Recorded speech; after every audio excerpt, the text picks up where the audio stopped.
దైవజనులు గంటల ప్రకాష్ గారు నిన్నటి దినాన ఈ లోకాన్ని విడిచిపెట్టి ప్రభువునందు నిద్రించారు. ఈ విషయాన్ని తెలియజేయడానికి నేను ఎంతగానో చింతిస్తున్నాను.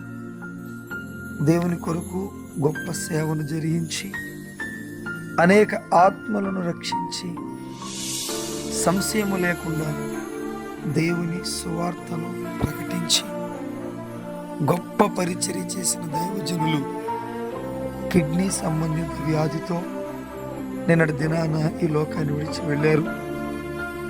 వారు ఈ లోకాన్ని విడిచి వెళ్ళినప్పటికీ వారు చేసిన సేవ పరిచర్య మనకు కళ్ళ ముందు కనపడుతూనే ఉంది. కనుక చనిపోయిన దైవజనుని కుటుంబానికి ఆదరణ కలిగినట్లు, ధైర్యం కలిగినట్లు దేవుని కేవలముగా మనమందరము కూడా ప్రార్థన చేయాలని ప్రేమతో తెలియజేస్తూ ఈ మాటలను ముగిస్తున్నాను. దేవుడు దైవజనుని కుటుంబాన్ని ఆదరించి ధైర్యపరిచి ముందుకు నడిపించుగాక. ఆమేన్.